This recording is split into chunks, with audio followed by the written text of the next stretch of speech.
sua Bíblia, por favor, no livro de Êxodo. Êxodo capítulo 30. Enquanto você localiza o verso 17, tenho percebido que à medida que o convite para a santidade ao tabernáculo se aproxima, é à medida que muita gente desanima de ouvir, né? À medida em que a fila vai se estreitando para a intimidade, e à medida que a frequência diminui. Interessante. Êxodo capítulo 30, verso 17, diz, está na tua tela: disse então o Senhor a Moisés: faça uma bacia de bronze com uma base de bronze para se lavarem. Coloque-a entre a tenda do encontro e o altar e mande enchê-la de água. Arão e seus filhos lavarão as mãos e os pés com a bacia, com a água da bacia. Toda vez que entrarem na tenda do encontro, terão que lavar-se com água, para que não morram. Quando também se aproximarem do altar para ministrar ao Senhor, apresentando uma oferta preparada para o fogo, lavarão as mãos e os pés, para que não morram. Este é um decreto perpétuo para Arão e os seus descendentes, geração após geração. Amém.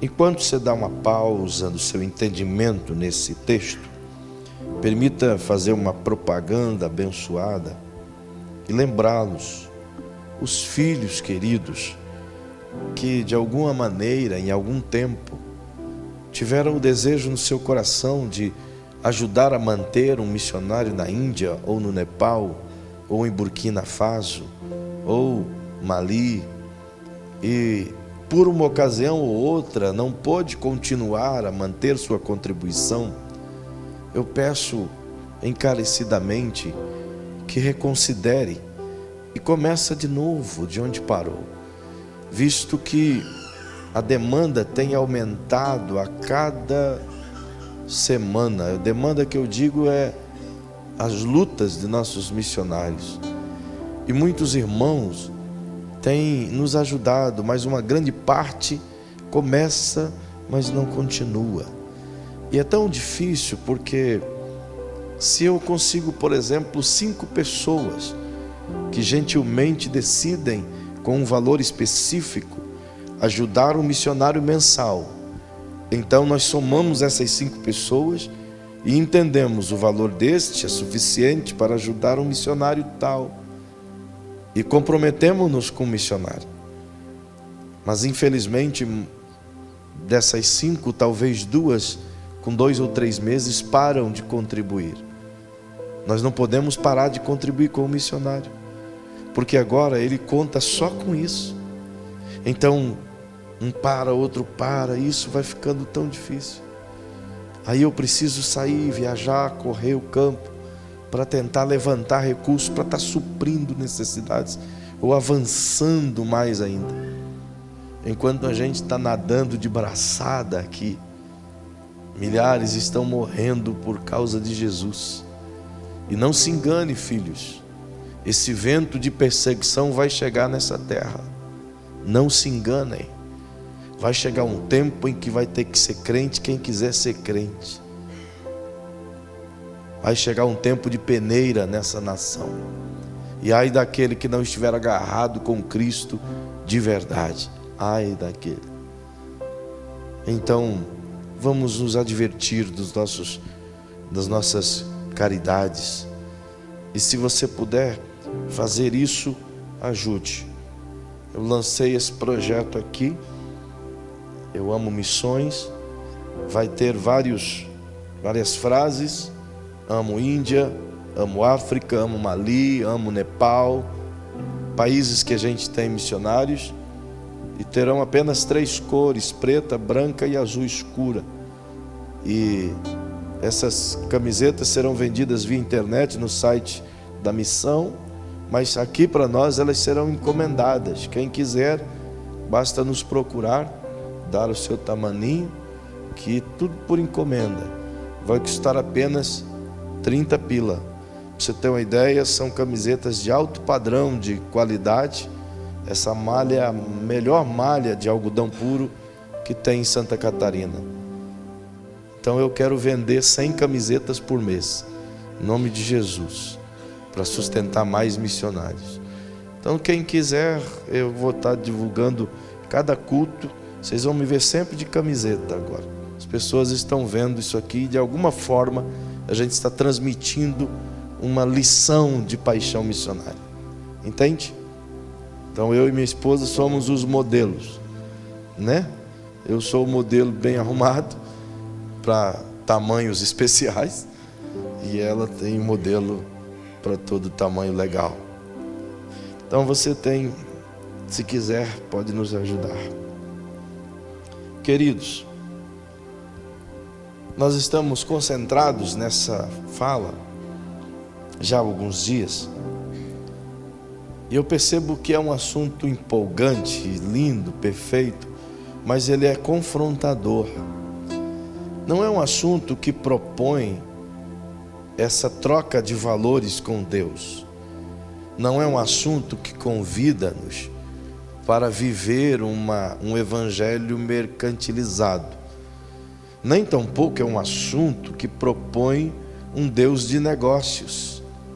Na verdade, tabernáculo não coloca o homem no centro, como costumeiramente a nossa geração está habituada a ouvir. E gosta, né, Brandão? Na verdade, o que as pessoas mais gostam são os cultos de campanha, onde propõe a eles respostas imediatas daquilo que eles precisam e acham que Deus é obrigado a fazer. As inúmeras propostas que as igrejas dão aos cultos, como que transformando Deus literalmente em um ajudador das mazelas e dos fracassos humanos. E Ele não é nada mais do que isso. Um Deus mesquinho, pobre, carente, que se contenta em ser adorado por uma simples ajuda. Hoje eu recebi um panfleto e olha, campanha forte. E um indivíduo lá no semáforo convidou-me para a campanha da liberação dos processos emperrados. Uau! Esse é do manto, Nilton. Campanha da liberação dos processos enterrados. E diz no seu panfleto: você que tem processo de divórcio, de empresas ruins, de INSS, colocou todas essas coisas, a sinistro, nós desenrolamos. Uau! Pastores, é para acabar, irmão.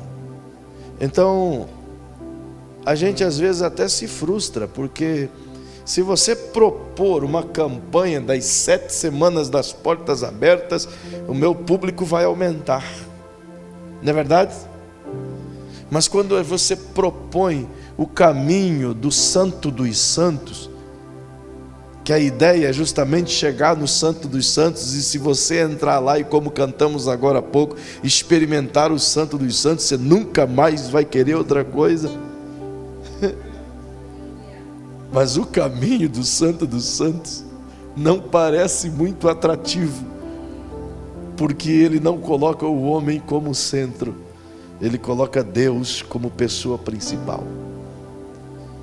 Deus deixa de ser o servidor para ser o servido. Deus deixa de ser o garçom para ser o cliente. Então é diferente, de modo que muitos talvez não entendem que essa seria a melhor opção do seu saboroso menu.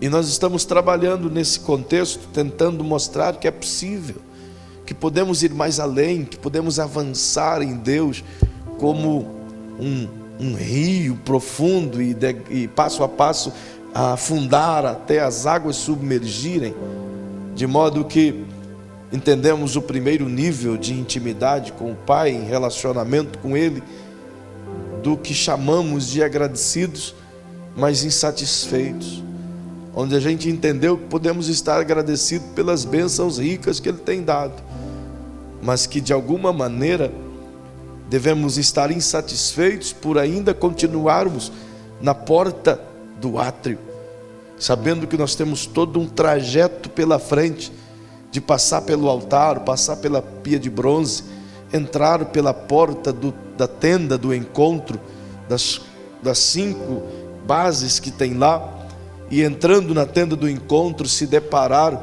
com um candelabro do lado esquerdo, com a mesa dos pães da comunhão do lado direito, e diante um altar de incenso para a oração, e um véu aonde a gente tem o acesso de entrada, e lá dentro está o que representa a presença, a arca da aliança, aonde a gente terá o privilégio de entender o que significa, e que hoje nos é o acesso facilitado pelo sangue do Cordeiro, que nos conduz a essa intimidade plena, esse relacionamento contínuo. Logo, é um caminho tão vasto, tão amplo, mas não poucos se contentam apenas com a porta do átrio. Então partimos para o segundo nível e chegamos diante do altar. E estudamos o altar de bronze. Talvez aí possa colocar na tela a imagem do tabernáculo. Nós chegamos ao altar de bronze e nos deparamos com ele como o primeiro objeto ao entrar nesse recinto chamado átrio dos gentios, já no templo, mas aí átrio dos judeus. À medida que entra pela única porta, como já aprendemos, ser o Cristo, nós nos deparamos com um lugar de morte que entendemos na semana anterior, que é o lugar de entrega total. Então compreendemos que o segundo nível é entregar-se totalmente a Ele, sem reservas, sem qualquer resquício de segurança de nós mesmos, e crucificar no altar todas as nossas mazelas, a ponto de chegar o dia e não apenas cantarmos o que Paulo diz em Gálatas 2:20, eu estou crucificado com Cristo e já não vivo mais eu, mas agora o Cristo vive em mim. E isso passar a ser uma realidade diária na nossa vida, quando compreendermos que devemos, sem dúvida, sacrificar ao altar ou crucificar a carne com as suas paixões na cruz do Cristo, de tal maneira que o altar é um convite para mudarmos a nossa matriz pensante e inserir dentro da nossa mente toda a grandeza da palavra do Eterno para modificar o nosso ser, de modo que nos entendemos esse ponto e caminhamos, portanto, agora para o terceiro nível, onde chegamos a uma segunda peça dentro do átrio, onde a Bíblia diz que se chama de lavatório ou pia de bronze, que fica logo depois do altar de holocausto, em frente à porta da tenda do encontro. Existe essa pia de bronze, que ali na imagem, talvez você consiga ver, parece uma taça grandezinha, só que a Bíblia não expõe o tamanho que ela era, mas eu imagino que não era tão pequena. Eu imagino que deveria ter um tamanho equivalente aí, talvez de 1 metro de circunferência, para que a água pudesse ser instrumentalizada para a lavagem dos pés e das mãos dos sacerdotes que ali ministravam. Então perceba que ela era feita inteiramente de bronze. E nas primeiras vezes que estudamos esse tema, nós entendemos que a palavra bronze, ela está ligada a julgamento em todo o Antigo Testamento e também no Novo. Todas as vezes que se utilizar o bronze como instrumento no santuário, é como se fazer lembrar de que há algo a ser julgado. Então essa bacia é feita inteiramente de bronze. Além disso, com outras coisas muito interessantes que eu gostaria de lá na frente te mostrar. Essa bacia de bronze, como diz Deus, é um instrumento inclusive de tal importância que Deus disse: se não se lavar, pode até morrer. Perceba que isso é gravíssimo. Entendo, portanto, que Deus tem as suas ideias claras, práticas, de modo que Ele deixa não apenas facultado ao homem, ao sacerdote, a certeza de que ele, se não fizer, ele venha sofrer a pena disso, mas também utiliza tudo isso para o ensinar de maneira absolutamente clara o que significa no futuro esta bacia de bronze com água.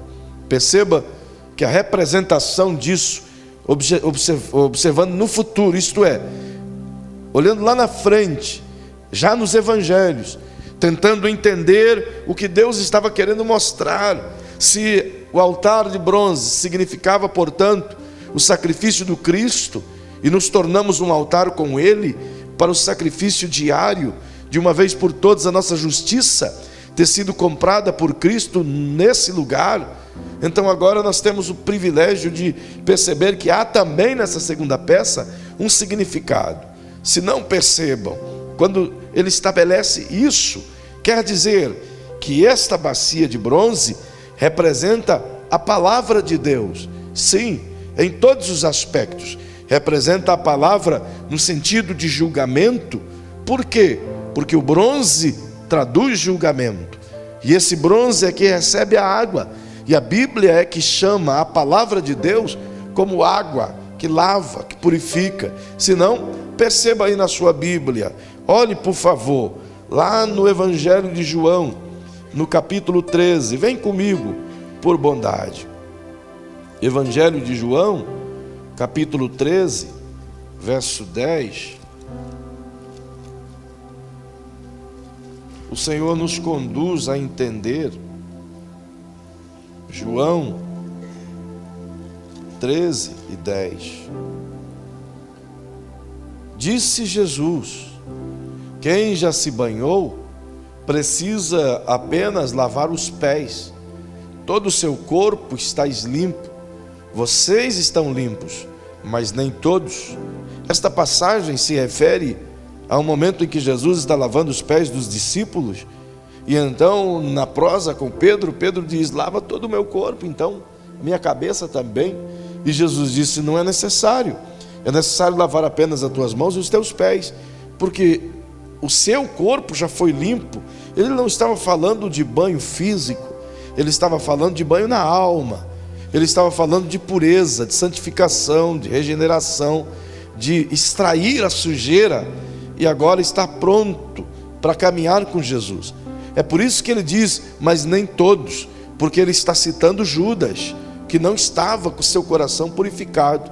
Se não percebam, olha o que diz no capítulo 15 do mesmo Evangelho de João e o versículo 3. Corre lá para tu ver. Veja o que Jesus outra vez diz, e falando aos mesmos discípulos, ele diz: vocês já estão limpos pela palavra que lhes tenho falado. Logo, o que ele quer dizer?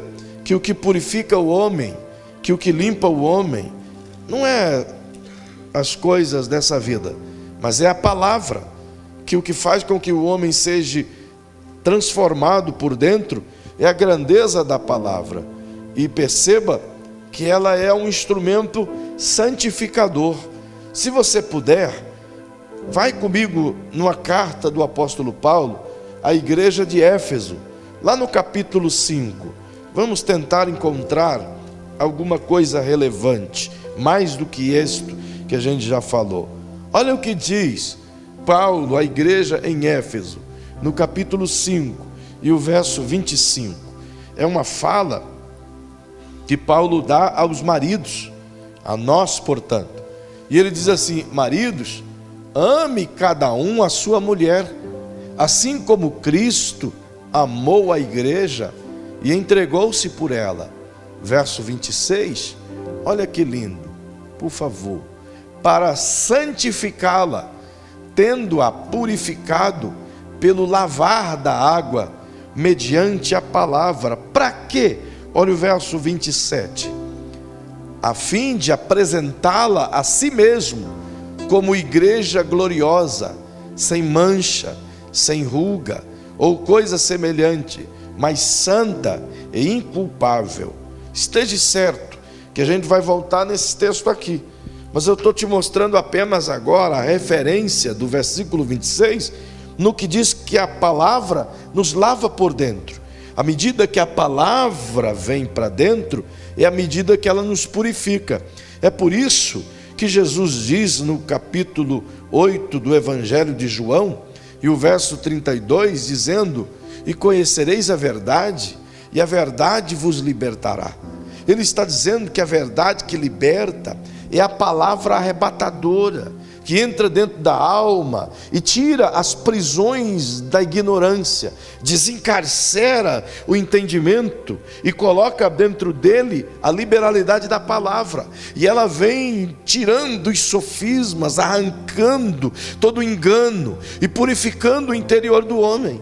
É por isso que ele fala alguma coisa relativa ao Espírito Santo, associando-o à palavra. Se não, veja aí na sua Bíblia, no Evangelho de João, no capítulo 7, e o verso 37 e 38, olha o que Jesus diz no último dia da festa. Algo lindo, ele diz: no último e mais importante dia da festa, Jesus levantou-se e disse em alta voz: se alguém tem sede, venha a mim e beba.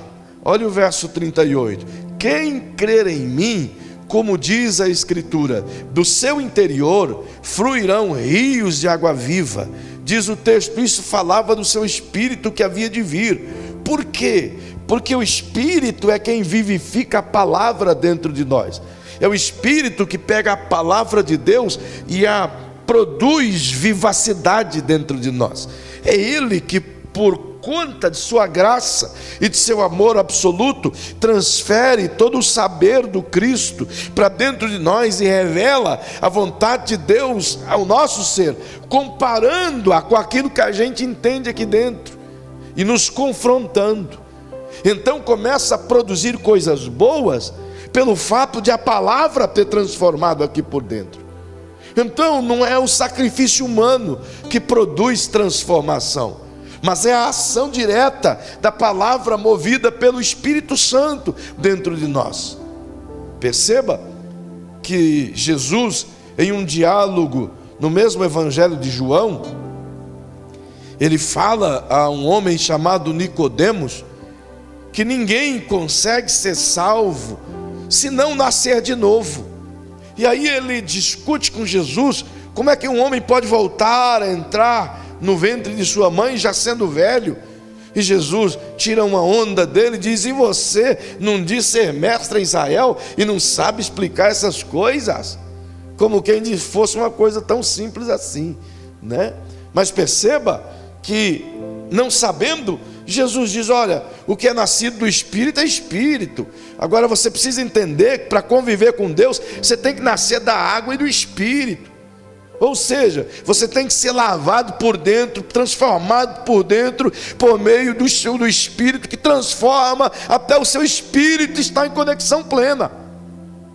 É por isso que Paulo, falando sobre essa conexão plena, ele diz que o Pai coloca o seu Espírito em nós, e o Espírito Santo testifica com o meu espírito de que somos filhos de Deus. Essa testificação é a promoção do Espírito Santo em nós, em um estilo de vida de santidade, de comprometimento, de caminhar. Portanto, se você tem uma pia de bronze, cujo significado é julgamento, e tem água, cujo significado é a palavra, então eu entendo que essa pia significa julgamento e palavra, assim como a Bíblia o é. Ela é vida e é julgamento. Ela limpa, mas também julga. Ela é a palavra de Deus que contém o julgamento. Como assim?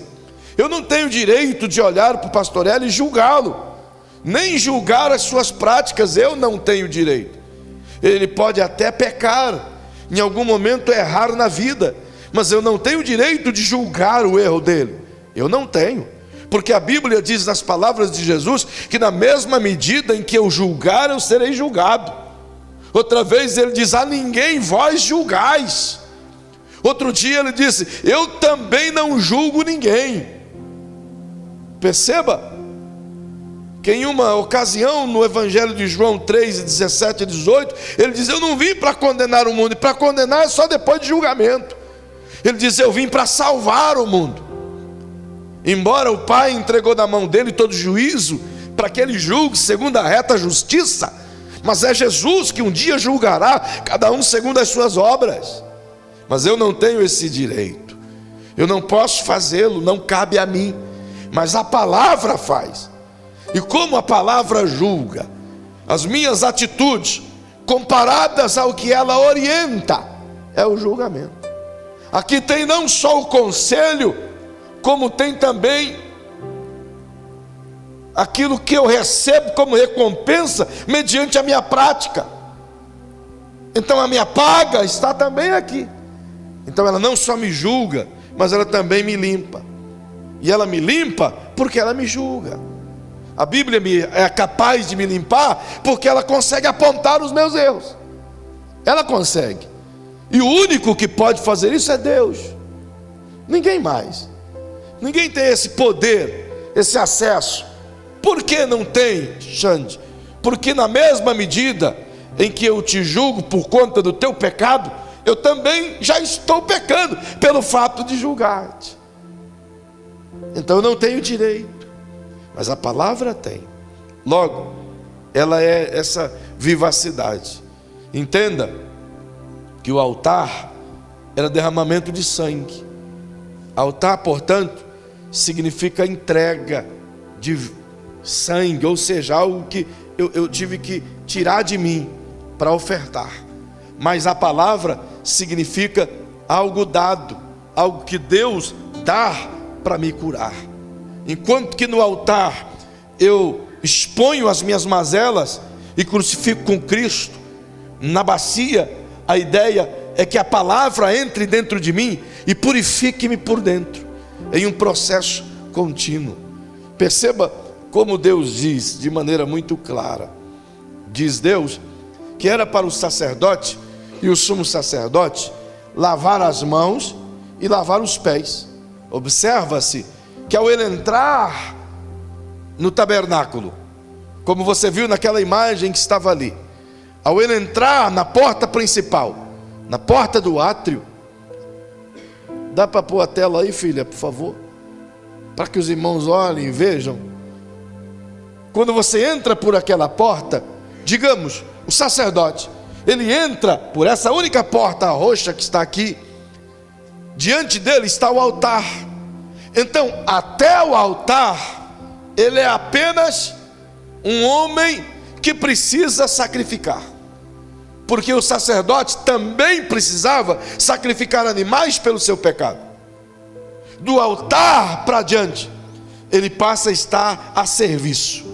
Até o altar, ele é alguém que precisa estar sacrificando.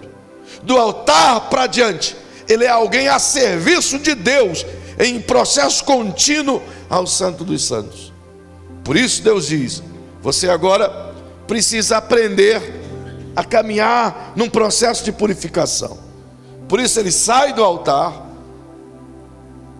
e vai, antes de qualquer outra coisa, diz Deus, a pia de bronze, e lava a mão, lava os pés, tanto para entrar no lugar santo, quanto ao sair do lugar santo.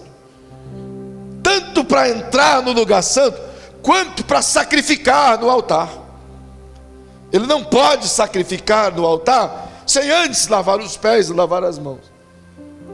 Ele só pode fazer isso quando entrou como homem. Mas no momento em que ele passa a servir, ele não pode mais. Entende? Enquanto ele entra apenas como um mortal, pecador, então outro que já está lá dentro, que já fez o processo de lavar as mãos e lavar os pés, pega a oferta dele, sacrifica. Então ele agora apto está para servir. E portanto ele vai fazer o mesmo processo que o outro fez.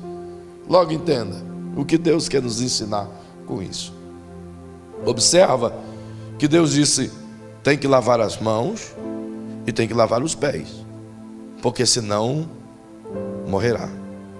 Lavar as mãos, ele está falando de serviço, ele está falando do meu trabalho, ele está falando da minha prática, ele está falando daquilo que eu produzo diariamente. Mãos, diga comigo, trata de serviço, mas com vitalidade, por bondade, diga serviço, trabalho, caridade, prática diária. Tudo aquilo que você faz representa atividades. Suas atividades são feitas por suas mãos em geral. Então agora ele diz, lavar as mãos significa que as minhas obras precisam ser purificadas todos os dias. Lavar as mãos significa que eu preciso me limpar de toda a corrupção todos os dias. Lavar as mãos significa que eu posso andar de cabeça erguida, porque o meu trabalho é honesto. Lavar as mãos significa que eu posso estar seguro, limpo, porque ninguém pode apontar o dedo a mim e dizer, você me defraudou, enquanto no seu trabalho. Lavar as mãos significa que eu não aceito suborno. Lavar as mãos significa que aquilo que eu oferto aos outros por caridade, eu não faço na esperança de troca. Lavar as mãos é a minha vida cotidiana. Lavar as mãos é o processo de total integridade diante do Senhor.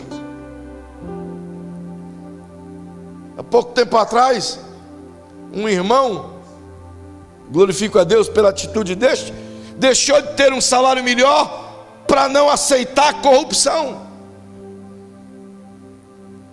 Sofreu um pouco, e sofre todo aquele que se propõe a viver em integridade e não se corromper diante das propostas ruins que o mundo tem, mas que aparentemente são boas pelo retorno financeiro. Lavar as mãos significa que você não permitirá que o engano do mundo faça parte do teu convívio diário. E por isso Deus diz, lave as mãos todas as vezes, todos os dias. Todo dia que as pessoas, que os sacerdotes fossem a esse lugar, tinha que lavar as mãos e os pés, de manhã e à tarde. Significa que todos os dias nós seremos tentados pela corrupção mundana, e todos os dias teremos que fugir dela. Todos os dias somos obrigados a engolir alguns caroços diante dessa vida que muita gente quer nos empurrar de goela dentro. Perceba que a nossa nação vive numa prática de mãos tão inconveniente, tão infeliz, que o evangelho dessa nação não salga, não tempera. A igreja é inoperante, é inócua. O estar da igreja em determinados lugares não altera o quadro clínico do ambiente. Assim como alguns irmãos que estão em ambientes públicos, como crentes,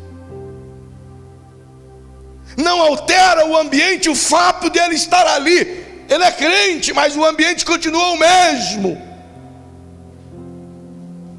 Mãos que ainda não entende que tem que se lavar todo dia. E a prática pecaminosa dos outros não incomoda alguns, e a tentativa desses é contaminar aquele que postulamente está com a mão limpa e queira saber que a maioria se corrompe. Porque esse é um tempo onde a imundícia se tornou saborosa, onde a corrupção virou como que elemento essencial. É esdrúxulo pensar em uma nação que tem que fazer boa reportagem quando alguém acha uma carteira e devolve sem tirar os 10 pila dela. É ridículo. É ridículo ter que ressaltar honestidade quando isso deveria ser prática normal. É ou não é verdade? É ridículo pensar que pastores e igrejas vivem dessa forma. É ridículo pensar que nessa época do ano, onde se começa pleito eleitoral, há pastores, há membros, há crentes que aceitam dinheiro, que pedem dinheiro, ou é cimento, ou é telha, ou é uma passagem, ou é uma gasolina, a troco de voto. É ridículo ver o nível da corrupção gospel, e muitos o fazem em nome do Senhor. Ajuda a minha igreja, que eu faço dela um curralzinho para você. Aí o outro chega e ele diz a mesma coisa para o outro. É esdrúxulo isso, é ridículo isso, e é o evangelho que se tem hoje. É as mãos sujas. E talvez alguém diga: mas pastor, por que não morre? Não morre agora. Um dia eu ouvi um testemunho de um pregador de nome de expressão nessa nação.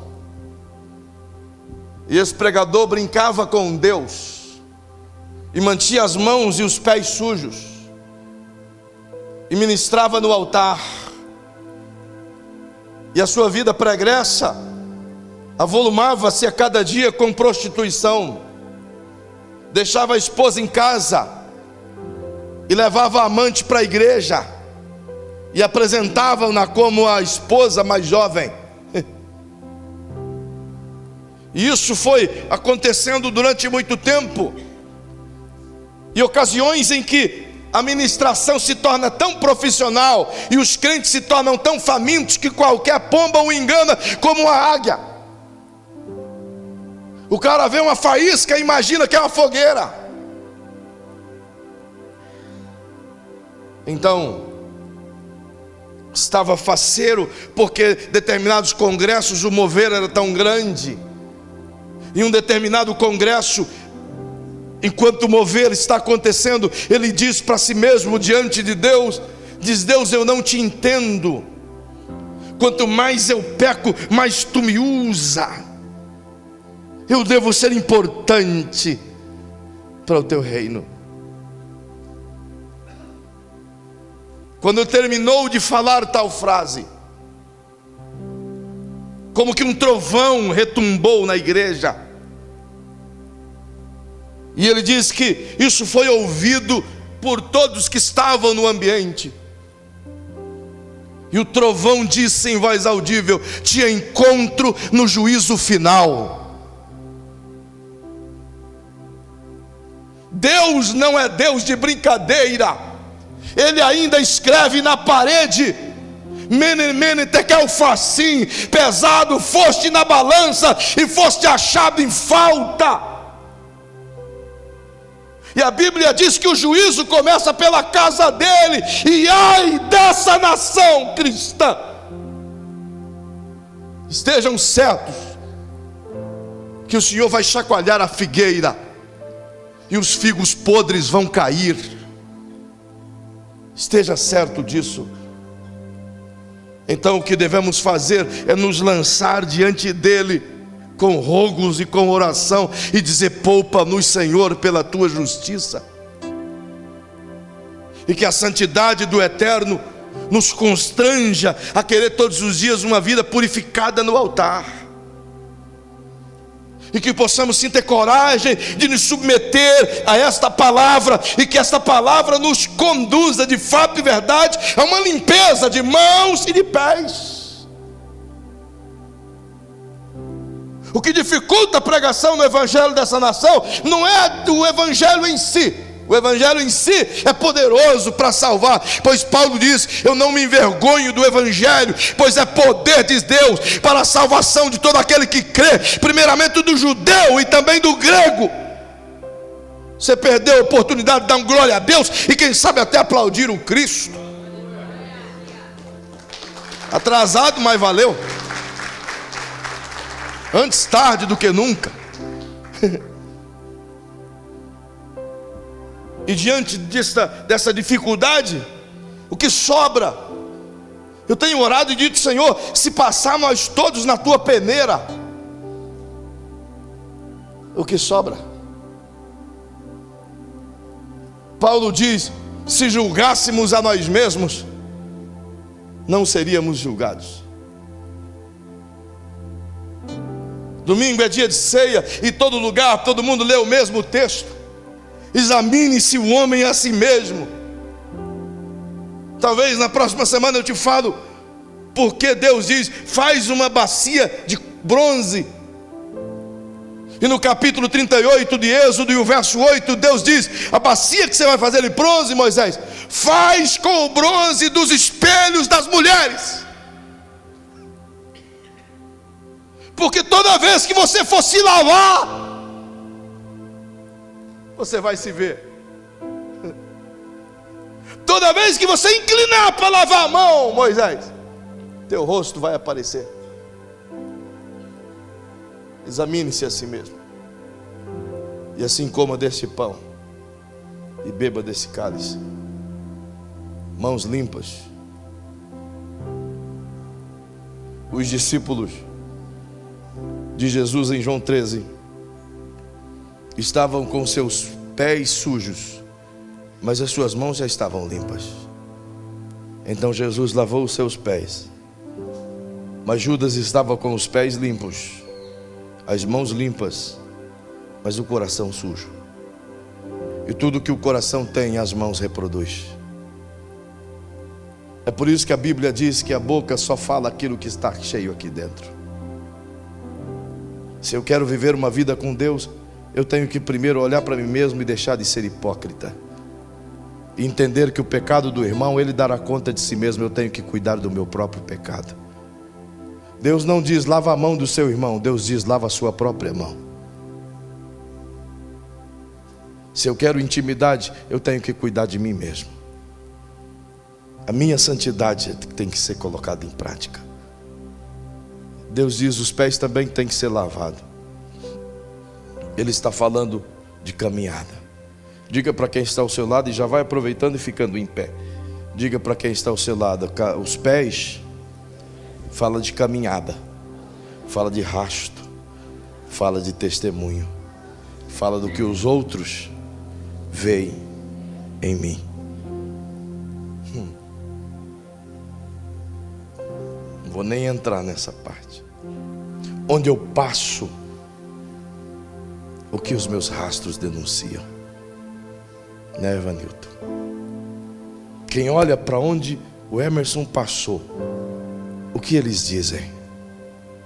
Glorificam a Jesus ou blasfemam pelo fato de o meu rastro não se parecer com o de Jesus? Dura coisa o Senhor nos coloca a pensar. Esta noite eu quero terminar agora.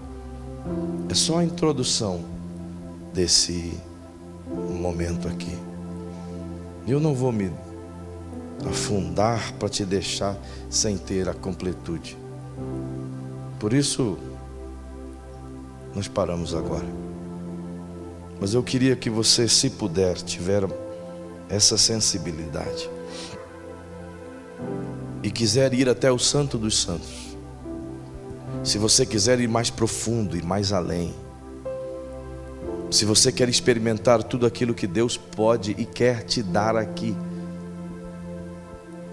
se você quer isso, irmão, então o caminho se chama Santo dos Santos, o lugar do encontro, que já foi aberto pelo Cristo. Se você quiser, eu te faço um convite.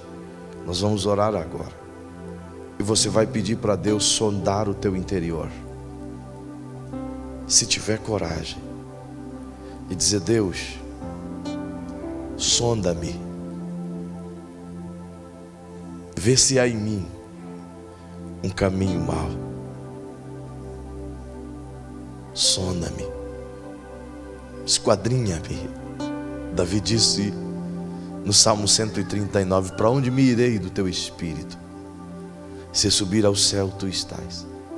Se fazer a minha cama no inferno, tu também me achas lá. Se me esconder nas estrelas, ainda lá os seus olhos me encontrará. Para onde me irei de tua face? Por isso disse ele: olha para dentro de mim e vê se há algo que precisa ser removido. Talvez existem coisas dentro de nós que têm nos impedido de ir até o Santo dos Santos. Talvez caminhamos um monte, mas uma pequena âncora nos atrasou a viagem. Um pneu furado te tirou do caminho. Então eu queria que você fechasse seus olhos, por favor. Não vou te convidar a vir aqui à frente hoje, porque essa é reflexão. Não é uma noite para você pular, gritar, sapatear. É uma noite para pensar. É uma noite para se submeter. É uma noite para dizer: Senhor, e aí? Como é que está aqui dentro? Com seus olhinhos fechados. Ore comigo. Submeta-se a Ele. Submeta-se à palavra. Peça para Ele, querido, te ajudar a observar como tem sido a sua prática diária, como tem sido as suas respostas com seus patrões, como tem sido suas respostas com seus funcionários, como tem sido a sua conduta com seus colegas de classe, como tem sido a sua maneira de se portar com as pessoas na rua, como tem sido as suas obras diante daqueles que não conhecem o Senhor e que o conheceria por meio de você. Como tem sido os seus atos?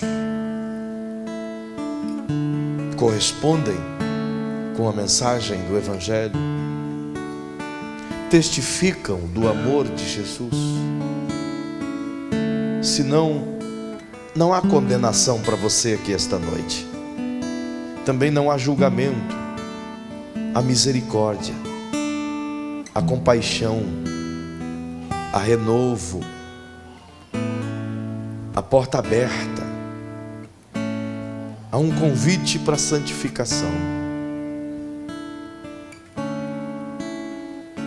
Pai, em nome de Jesus, eu oro com seus filhos esta noite. Oro me incluindo em cada uma das etapas desse lugar, Senhor. Oro me incluindo no altar, me incluindo na bacia de bronze. Oro me incluindo, Senhor, diante de tais coisas, entendendo que não posso eu fugir delas, até porque eu não posso fugir de mim mesmo. E às vezes a minha tentativa de mostrar o pecado dos outros, Senhor, de olhar o cisco no olho do outro, sem perceber a trave que está no meu, é simplesmente a tentativa de esconder aquilo que eu sou. Então eu quero te pedir perdão, Senhor, porque se achar isso em mim, eu preciso tirar. Pai, eu não posso e não quero, assim como sei que a tua igreja não o quer, continuarmos a viver de tal maneira que o nome do teu Filho não seja glorificado. Porque não basta, Senhor, não basta. Eu entendo que viver de tal maneira que não glorifica o teu Filho é o mesmo que viver sem Ele. Então não quero, Pai.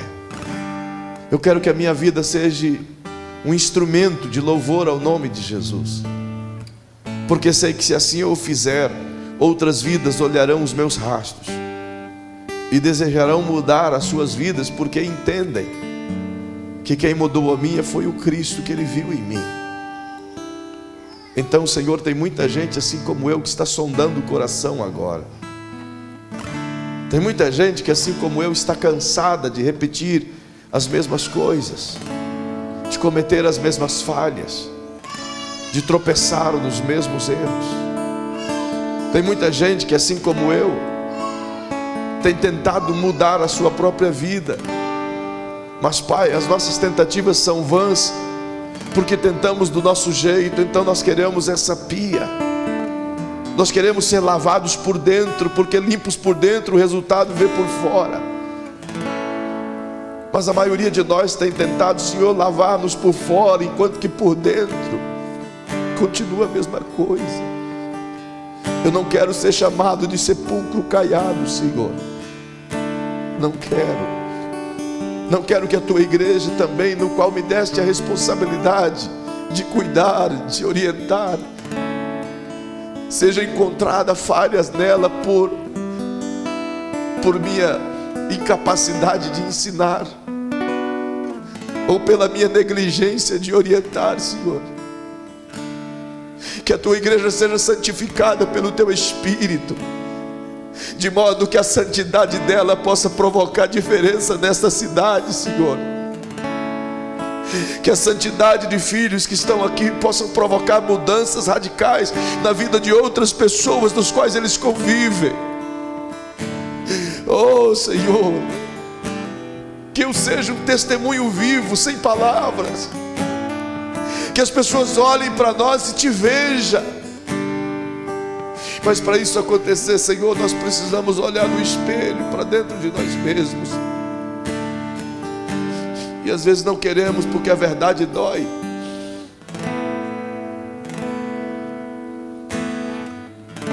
Mas mesmo que doa, nos leva para um confronto, Senhor.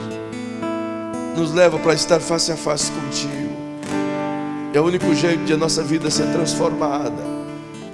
Renova o nosso interior, o nosso coração. Somos barro e somos teus. Somos teus. Somos somente teus. Começa por mim, meu Pai. Senhor Jesus, começa por nós. Já não quero ser. Começa com pessoas que estão aqui essa noite, que querem ser diferentes. Começa derramando o seu amor em nós e nos inunda de amor pela tua palavra, que possamos amar a tua palavra de tal maneira que ela seja objeto importante na nossa vida, tanto quanto a comida que comemos. Que não ficamos um dia só sem se alimentar da tua palavra. Precisa ser mudado, Senhor. Cante, cante para encerrar esse culto, cante. Porque tudo que diga para Ele isso, diga. Dentro do meu coração necessita mais de ti. Cante, cante, cante. Porque tudo que há, tudo, Senhor, tudo que há aqui dentro de mim necessita ser mudado, Senhor. Porque tudo que há dentro do meu coração necessita mais de ti. Renova, diga, renova, bem forte. Renova-me. Vamos cantar com as nossas vozes. Jesus, já não quero ser igual.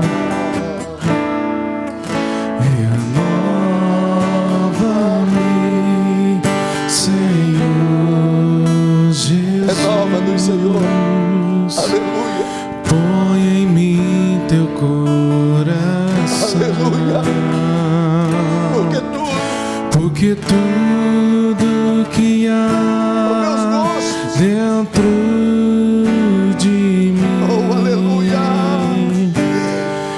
necessita ser mudado, Senhor. Sinta Ele começar a mudar, assim. Porque tu dentro do meu coração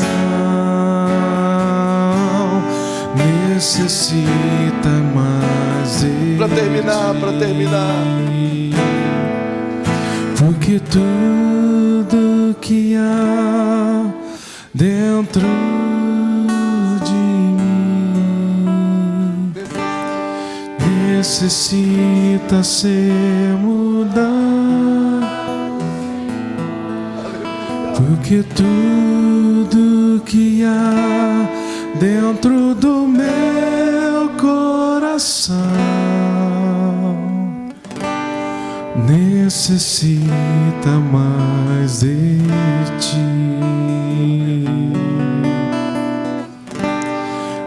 necessita mais de ti. Pegue a sua Bíblia, por favor. Necessita mais de ti. Pegue sua Bíblia, coloque-a sobre o seu coração. O que o teu coração precisa é só dessa palavra. É só dessa palavra, querido. Se essa palavra entrar em nós, tudo vai mudar, tudo vai mudar. Não aperte essa palavra bem forte. É a palavra de Deus. É a palavra de Deus. É a palavra de Deus que te renova.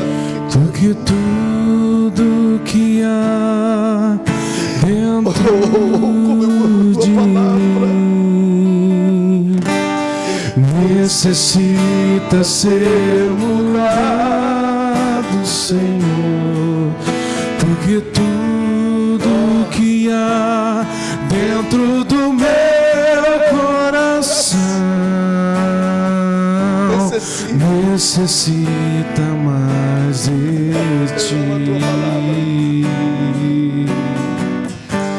necessita mais de ti, necessita mais de ti. Aleluia.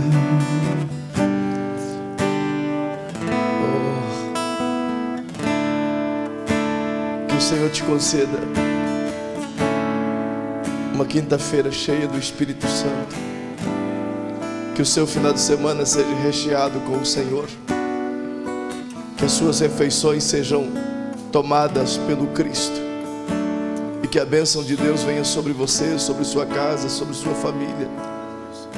E que o Espírito Santo te arraste para Ele, sem que você possa dizer não vou.